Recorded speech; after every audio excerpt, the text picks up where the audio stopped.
के न्यूक्लियस में प्रेजेंट हो। इसके अलावा इसमें एवोल्यूशनरी चेंजेस के लिए भी कैपेसिटी होनी चाहिए। इन सारी डिमांड्स को पूरा करता है डीएनए। तो डीएनए ही जेनेटिक मटेरियल है। डीएनए का जो स्ट्रक्चर है वो 2 हेलिकल स्ट्रैंड पर मुश्तमिल होता है। इसकी कंपोजिशन में डीएनए प्लस प्रोटीन होती है। डीएनए एक्चुअली डीऑक्सीराइबोन्यूक्लिक एसिड है। एक आरएनए होता है जो राइबोन्यूक्लिक एसिड जो डिफरेंट फंक्शन परफॉर्म करता है। आरएनए 3 तरह के हैं, ribosomal RNA, messenger RNA and transfer RNA. तो डीएनए जो है इसके जो स्ट्रक्चर है उसके अंदर छोटे-छोटे न्यूक्लियोटाइड होते हैं। जो न्यूक्लियोटाइड होते हैं, एक सिंगल न्यूक्लियोटाइड जो है वो बेसिक यूनिट होता है डीएनए का, और उसके अंदर 3 चीजें होती हैं। एक नाइट्रोजन बेस होती है, पेंटोज शुगर और एक फॉस्फेट ग्रुप अटैच होता है। वाटसन एंड क्रिक ने डीएनए का स्ट्रक्चर दिया था 1950 में। According to them DNA is the helical structure. इसके अंदर 2 स्ट्रैंड होते हैं। डायग्राम से हम इसको पढ़ सकते हैं। 2 स्ट्रैंड्स के दरमियान जो डिस्टेंस है वो 2 नैनोमीटर का होता है, और एक नाइट्रोजनस बेस का दूसरी से जो डिस्टेंस है वो 0.34 नैनोमीटर का होता है। दोनों स्ट्रैंड में एक 3 to 5 डायरेक्शन में होता है, दूसरा 5 से 3 डायरेक्शन में होता है। और इनके अंदर प्यूरिन और पायरिमिडिन बेसिस आपस में कंबाइन हुई होती हैं, जैसे गुआनिन साइटोसिन के साथ एडेनिन थायामीन के साथ कंबाइन हुई होती है। दरमियान बॉन्डिंग होती है, जैसे जो एडेनिन और थायामीन है इनके दरमियान डबल बॉन्डिंग होती है, और गुआनिन और साइटोसिन के दरमियान ट्रिपल बॉन्ड होता है।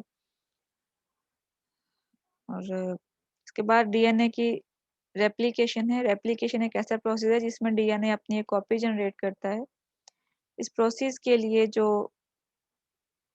जरूरी स्टेप्स हैं, सबसे पहला ओरिजिन ऑफ रेप्लिकेशन है, यानी रेप्लिकेशन स्टार्ट कहाँ से होती है डीएनए के स्ट्रैंड में। डीएनए जो कि कॉइल फॉर्म में होता है, तो ओरिजिन वहीं पे होता है जहाँ पे होनी होती है रेप्लिकेशन। वहाँ पे स्पेशल मार्क्स होते हैं, पॉइंट्स होते हैं, जहाँ पे रेप्लिकेशन बबल बनता है, रेप्लिकेशन स्टार्ट होती है। At a time genetic material में एक से ज्यादा जगहों पे रेप्लिकेशन फोर्क बन सकती है, मतलब एक से ज्यादा जगहों पे रेप्लिकेशन स्टार्ट हो सकती है। अ,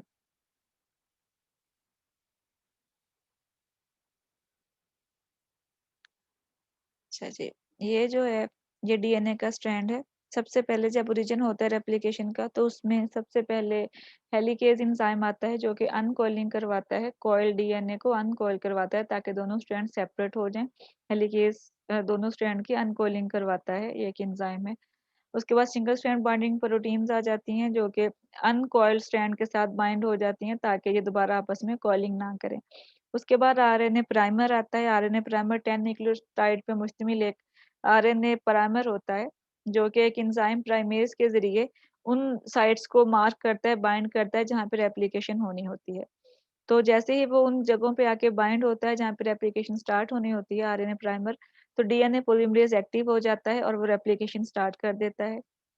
3 से 5 हमेशा जो ग्रो करता है ये डीएनए पॉलीमरेज, वो 5 से 3 डायरेक्शन में करता है, 3 to 5 नहीं करता। अब दोनों स्ट्रैंड में से चूंकि एक स्ट्रैंड जो है वो दूसरे के एंटी पैरेलल है, तो एक स्ट्रैंड जिसको लीडिंग स्ट्रैंड कहते हैं, फॉर एग्जांपल ये लीडिंग स्ट्रैंड है। लीडिंग स्ट्रैंड जो है उसके अंदर कॉन्टिन्यूस सेंसिस होती है, यानी 5 से 3 डायरेक्शन में हो रही है। ये 5 एंड है, ये 3 एंड है। तो जो पॉलीमरेज है ये इस तरफ को ग्रो होता जाएगा और कॉपी बनाता जाएगा पॉली इसकी डीएनए की। इसको लीडिंग स्ट्रैंड कहते हैं, और कंटिन्यूसली कॉपी एक जनरेट हो जाती है। जो लैगिंग स्ट्रैंड होता है, ये लैगिंग स्ट्रैंड है। इसमें जो कॉपी बनती है डीएनए की वो कंटिन्यूस फॉर्म में नहीं बनती, बल्कि छोटे छोटे फ्रेगमेंट्स की फॉर्म में बनती है। क्यों? क्योंकि मैंने पहले ही बताया कि जो डीएनए पॉलीमरेज है ये ग्रो करता है 5 to 3 डायरेक्शन में। तो चूंकि ये जो लैगिंग स्ट्रैंड है ये ग्रो कर रहा होता है 3 to 5 डायरेक्शन में, तो इस वजह से कंटिन्यूसली आरएनए डीएनए पॉलीमरेज इसके साथ ग्रो नहीं कर सकता। वो छोटे छोटे पार्ट्स की फॉर्म में, जिनको ओकाज़की फ्रेगमेंट्स कहते हैं, न्यूक्लियोटाइड ऐड करता जाता है छोटे छोटे पार्ट्स की फॉर्म में। इस तरह से एक डिसकंटिन्यूअस कॉपी जनरेट हो जाती है डीएनए की।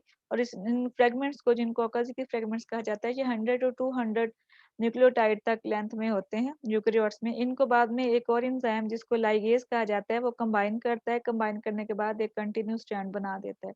इस तरह से रेप्लिकेशन कंप्लीट हो जाती है। और ये जो बना है यहाँ पे, ये एक डायग्राम, एक स्ट्रक्चर, इसको कहते हैं रेप्लिकेशन बबल। जहाँ जहाँ रेप्लिकेशन हो रही होती है, जहाँ पे अनकॉइलिंग होती है स्ट्रैंड्स की, इसको रेप्लिकेशन बबल कहा जाता है। 3 स्टेप हैं, सबसे पहले ओरिजिन रेप्लिकेशन का, फिर इलोंगेशन स्ट्रैंड्स की, और उसके बाद एंड पे टर्मिनेशन इनकी। और उसके बाद प्राइमर्स का मैंने पहले बता दिया।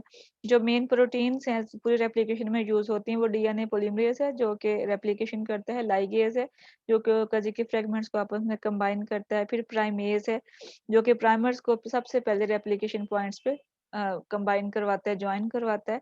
हेलिकेज है जो अनकॉलिंग करवाता है डीएनए हेलिकल की। और उसके बाद सिंगल स्ट्रैंड बाइंडिंग प्रोटीन्स हैं जो कि सिंगल स्ट्रैंड के साथ कंबाइन हो जाती हैं, ज्वाइन हो जाती हैं, ताकि वो दोबारा से कॉइलिंग में ना आ जाएं। उसके बाद प्रूफ रीडिंग है। अब जो रेप्लिकेशन के बाद नए स्ट्रैंड जनरेट होते हैं, डाटर स्ट्रैंड, कुछ एंजाइम्स उनकी प्रूफ रीडिंग करते हैं, उनको चेक करते हैं कि उनके अंदर कोई मिसमैच न्यूक्लियोटाइड तो नहीं चले गए।